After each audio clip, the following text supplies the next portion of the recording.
Bismillahirrahmanirrahim. Assalamualaikum warahmatullahi wabarakatuh. Alhamdulillahi rabbil alamin. Wassalatu wassalamu ala ashrafil anbiya'i wal mursalin wa ala alihi wa sahbihi ajma'in. Alhamdulillah, syukur pada Allah Subhanahu wa taala kerana pada kali ini dapat kita bersua dalam Yusim TV. Mudah-mudahan saya dan anda semua akan dalam keadaan sihat sejahtera dan bersama dengan payungan rahmat dan kasih sayang Allah Subhanahu wa taala. Jadi insya-Allah dalam waktu ini kita nak dengar beberapa hadis, beberapa ayat Al-Quran. Mudah-mudahan saya dan anda mendapat manfaat daripada perkongsian yang ringkas ini. Kerana tentulah agama kita ni agama yang saling nasihat menasihati antara satu sama lain. Ad-dinun nasihah, agama kita ni adalah agama nasihat menasihati. Jadi dalam ruang ini, jom saya nak mulakan, nak berkongsi dengan anda sekalian dengan sebuah cerita. Nak dengar cerita? Semua orang suka dengar cerita kan? Baik, ada satu cerita tentang seorang lelaki. Dia pergi ke sebuah perkampungan orang asli di satu tempat. Balik daripada perkampungan tersebut, dia tengok ada seorang sedang menjual durian. Jadi dia pun pergilah tengok, macam sedap durian ni, nak belilah. Jadi dia pun pergi dekat pakcik tu tadi. Dia tanya, "Cik, durian ni berapa sebiji? Berapa selonggok ni? Kalau sebiji berapa?" Maka pakcik pun tadi jawab, "Oh, ni sebiji, sepopeh sebiji." Dia pun menung, apa pula perkataan sepopeh ni? Nak tanya malu, nanti nampak macam tak berapa pandai pula. Dia pun menung fikir, berapa ni? Nak tanya malu. Dia pun buat-buat tahu je lah. Dia kata, "Cik, mahal lah, boleh minta kurang sikit tak?"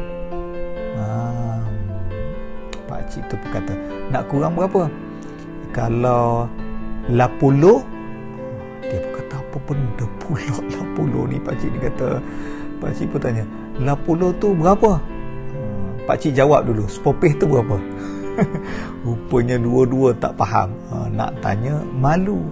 Jadi sebab itu dalam kita ni, kita mesti ada, kalau orang Melayu sebut, dia kata malu bertanya sesat jalan.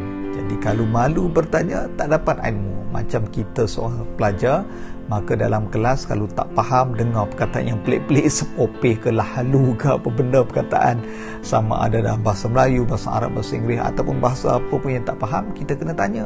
Sebab kalau kita tak tanya, kita tak tahu. Bimbang-bimbang, kita buat faham sendiri-sendiri. Akhirnya boleh sesat dalam ilmu tersebut. Yang paling bahaya kalau ia sesat dalam perkara akidah, perkara syariat, boleh membawa kepada kekufuran. Sebab itu dalam agama kita ajar tentang malu. Malu ni ada baik dia, bukan sekadar tentang sesat jalan, tapi banyak perkara kalau kita malu ada kebaikannya. Sebagaimana dalam satu hadis an Imran bin Hafsin anna Rasulullah sallallahu alaihi wasallam qala, "Al-haya'u la ya'ti illa bi khair." Muttafaqun alaih. Nabi Muhammad sallallahu alaihi wasallam mengatakan bahawa malu ini akan menghasilkan banyak kebaikan. Malu ini akan membawa kepada kebaikan. Sebab itu agama ajar kita satu sifat-sifat malu.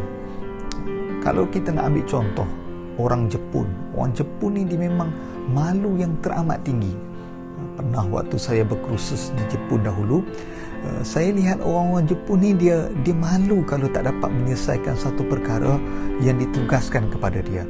Dia malu kalau dia balik awal, kalau tak siap kerja. Dia malu kalau tak dapat siapkan kerja itu dengan tidak sempurna. Kalau mereka berperang, malu kalau mereka kalah peperangan. Sebab itu mereka ini banyak yang membunuh diri sendiri kerana mereka malu gagal dalam sesuatu pekerjaan, tugasan yang diberikan. Sampai tahap tu mereka malu. Sebab itu rumah-rumah orang Jepun dia banyak mereka ni tak suka buka tingkap. Mereka selalu tutup tingkap. Sebab apa? Malu kalau orang luar tengok orang yang berada dalam rumah. Tu sifat orang Jepun, suka mereka ini malu. Begitu juga dalam agama Islam, dia ajar kita malu.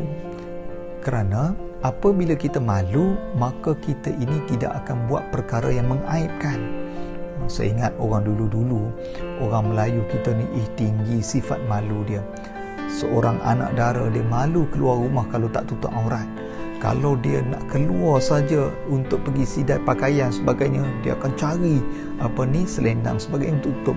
Kalau dia melintas saja orang yang bukan muhrim, dia cepat-cepat tutup dia punya selendang, tutup supaya tidak terlihat auratnya.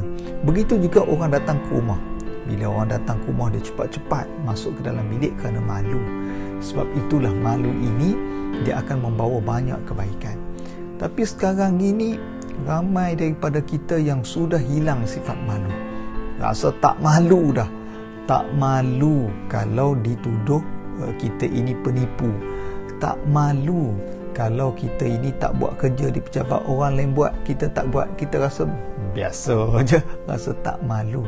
Kita tak malu rasa kalau kita ni gagal dalam peperiksaan. Kita tak malu kalau dituduh rasuah. Kita tak malu kalau kita ni dituduh tidak jujur. Sifat malu itu sudah tercabut daripada orang-orang kita. Sebab itu kita diajar satu sifat malu. Maka apabila kita malu, maka kita akan melindung aib kita, maka kita akan buat banyak kebaikan. Ada satu pokok dalam kawasan rumah kita ataupun dalam negara kita ni, ada satu pokok yang kalau kita sentuh salah satu daunnya, tertutup semua daunnya. Pokok apa tu? Ramai boleh jawab. Namanya pokok semalu. Saya pun tak pastilah pokok ni ada ke tempat lain. Kalau ada dekat negara orang putih, apa nama dia tu kan? Baik, pokok semalu. Sebab itu ada satu pepatah orang Melayu, dia kata sehina semalu, semalu sehina. Maknanya kalau sama-sama malu, sama-sama hina, sama-sama hina, sama-sama malu. Sebab itu kalau disentuh salah satu daunnya, yang lain semua tertutup. Kerana sekali seorang malu, yang lain pun terasa malu. Itu orang Melayu. Sebab itu orang kampung dulu, kalau seorang anak kampung masuk universiti, satu kampung meraihkan kejayaan. Sebab apa? Sama-sama rasa berjaya.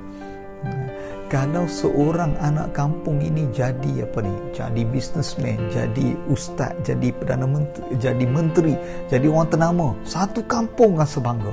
Itu anak kampung kami ni, semua pakat-pakat claim. Tapi kalau seorang melakukan kejahatan, semua rasa malu. Terus apa tu? Malu kita, tak mengaku kita ni sekampung dengan ni. Sebab apa? Rasa malu. Tapi sekarang sudah tidak ada perasaan itu. Kerana apa? Kerana kita sudah tak rasa malu kepada keaiban diri kita, tak rasa malu kepada dosa yang kita buat, tak rasa malu kalau ada sahabat-sahabat kita, rakan-rakan kita melakukan kesalahan, kita biar saja. Kerana apa? Tu salah dia, biar kat dia lah. Aku dengan aku. Maka itulah yang kita perlu ubah hari ini. Mudah-mudahan kita ada terdidik satu sifat yang sudah tertanggal daripada umat Islam, iaitu sifat malu. Apabila malu ada pada diri kita, maka kita akan menjaga syariat kita. Kerana kita tak mahu orang tahu tentang keaiban kita, kita tak mahu orang tahu tentang dosa kita kerana sifat malu tadi. Maka mudah-mudahan kita dapat belajar sesuatu daripada satu hadis muttafaqun alaih tentang sifat malu. Mudah-mudahan kita akan mendapat kebaikan daripada sifat ini dan kita akan terjaga daripada melakukan kejahatan dan juga keaiban. InsyaAllah kita jumpa lagi pada lain waktu dan ketika. Mohon maaf pada kekurangan penyampaian saya. Assalamualaikum warahmatullahi wabarakatuh.